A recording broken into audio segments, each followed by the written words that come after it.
এখন জয়দের কোম্পানি বাংলাদেশের টপ 5-এ অবস্থান করছে, আর ব্রাঞ্চ আছে 6টা। পরের দিন নীলাকে বললাম, নীলা চলো আজকে কোথাও ঘুরতে যাই। নীলাও রাজি হয়ে গেল, আর জয়কে বলে 1 ঘন্টা আগে ছুটি নিয়ে বের হয়ে গেলাম।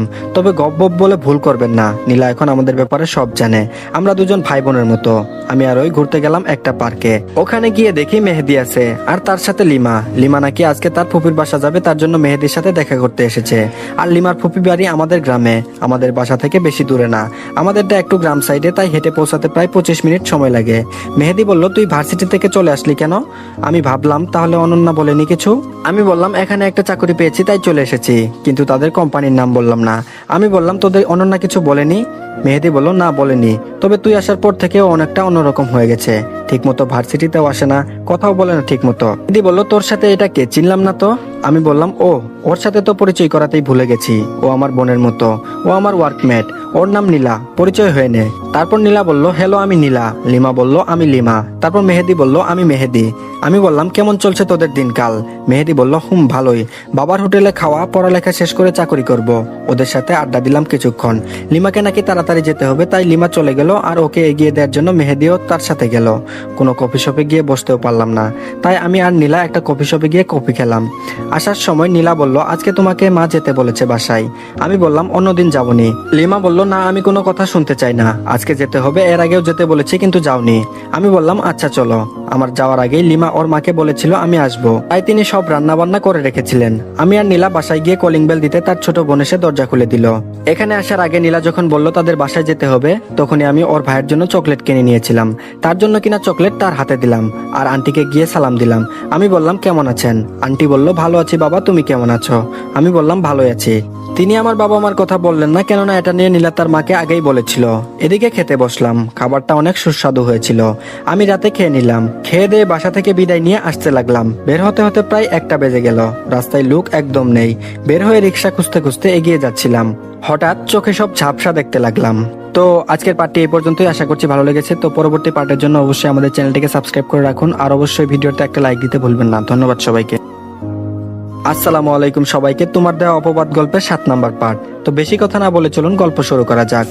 আমি নীলাদের বাসা থেকে বের হয়ে রিক্সা খুঁজতে লাগলাম। তারপরে রোডের অপর পাশে একটা রিক্সা দেখতে পেলাম, আর আমি সেদিকে এগোতে থাকলাম। রাস্তার যখন মাঝে আমি, তখন একটা প্রাইভেট কার এসে আমাকে ধাক্কা দিল। আমি কতটুকু দূরে ছিটকে পড়লাম। রাস্তার ঘর্ষণে কয়েক জায়গায় কেটে গেল, আর মাথায় বাড়ি খেলাম। এমনিতেই রাত, তবুও রাস্তায় বাতিগুলো আমার চোখে ঝাপসা লাগছে। তারপর আর কিছু মনে নেই। যখন জ্ঞান ফিরলো তখন নিজেকে হাসপাতালে আবিষ্কার করলাম, আর নার্স বাইরে গিয়ে বলল রোগীর জ্ঞান ফিরেছে, তাই ওনারা ভিতরে আসলেন। আর আমি ওনাদের দেখে অবাক, কেননা তিনি ছিলেন রায়ান চৌধুরী। আমি ওনাকে দেখে উঠে বসতে লাগলাম, কিন্তু উনি উঠে বসতে না করলেন। বলে রাখি, শরীরের কয়েক জায়গায় কেটে যাওয়ার আমার গায়ের জামা ছিল না, যার কারণে আমি খালি গায়ে ছিলাম। আঙ্কেল বলল, এখন কেমন লাগছে বাবা তোমার? আমি বললাম, জি আঙ্কেল, অনেকটা ভালো, কিন্তু আপনি আমাকে আনলেন কিভাবে? আঙ্কেল বলল, আমি অফিস থেকে ফিরছিলাম, আর ড্রাইভার গাড়ি চালাচ্ছিল। তার কিছুটা ঝিমুনি আসছিল মনে হয়, তবে আমি খেয়াল করিনি।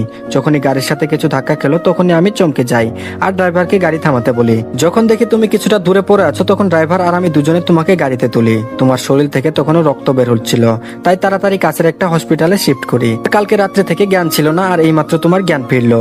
এই নাও তোমার ফোন, যখন অ্যাক্সিডেন্ট করেছিলে তোমার সাথে এটা পড়েছিল, মনে হয় না? ঠিক আছে, আমি তোমার জন্য একটা ফোন কিনে আনছি। আমি বললাম, না না, ফোন লাগবে না। আঙ্কেল বলল, কেন না? আমি কিছু সময়ের মধ্যে চলে আসবো, আর তোমার আন্টি সকালের খাবার নিয়ে আসবেন। এখানের খাবার বেশি ভালো না, তুমি শুয়ে রেস্ট নাও। আমি মাথা নাড়িয়ে হ্যাঁ জানালাম। এদিকে নাইমের মা নাইমকে বলছে, কিরে আবিরকে খুঁজে পেলি? নাইম বলল, না মা, কালকে থেকে ফোন বন্ধ রয়েছে, তাই কিছু বলতে পারছি না। নীলাভ মনে মনে ভাবতে লাগলো, আমি তো আবিরকে বাসায় গিয়ে ফোন দিতে বলেছিলাম, ওই হয়তোবা ভুলে গিয়েছিল। কিন্তু আমিও তো কতবার ফোন দিলাম, কিন্তু ফোন বন্ধ কেন? না, অফিসে যাই, ওখানে গেলে হয়তোবা জানতে পারবো সবকিছু। জয় মনে মনে ভাবছে, আজকে আবিরের আসতে এত দেরি হচ্ছে কেন? ফোন না দিয়ে জয় মনে মনে ভাবতে থাকলো, আজকে আবিরের আসতে এত দেরি হচ্ছে কেন? না, ফোন দিয়ে নেই। জয় তখন আবিরকে ফোন দিল, কিন্তু সে ফোনটা বন্ধ পেল। কি ব্যাপার ওর? ফোন তো বন্ধ থাকে না, তাহলে আজকে বন্ধ কেন? না, ওর বাসায় গিয়ে দেখতে হবে। আর ওর কিছু হলো না তো? এই বলে জয় তার গাড়িটা নিয়ে রওনা হলো আবিরদের বাসার উদ্দেশ্যে। সে আবিরের বাসায় যেতে থাকুক, আমরা অন্যদিকে ঘুরে আসি। অনন্যা বলল, বাবা এখনো তুমি আবিরকে খুঁজে পেলে না? আঙ্কেল বলল, না রে মা, অনেক তো খুঁজলাম কিন্তু পেলাম না। তুই চিন্তা করিস না মা, ভাগ্যে থাকলে এমনিতেই আসবে। শুন, তোকে একটা কথা বলি যা তোকে বলিনি, কিন্তু তোর জানা উচিত। অনন্যা বলল, হুম বাবা বলো। আঙ্কেল বলল, তোর সাথে আমার বন্ধুর ছেলের সাথে একদম ছোটবেলা থেকে বিয়ের কথা ছিল, কিন্তু তোর বয়স যখন 2 বছর, আমার বন্ধুর ছেলের বয়স 4 বছর, তখন আমরা আমাদের একটা বন্ধুর পার্টিতে যাই। আর পার্টিটা ছিল একটা মার্কেটের পাশে কমিউনিটি সেন্টারে।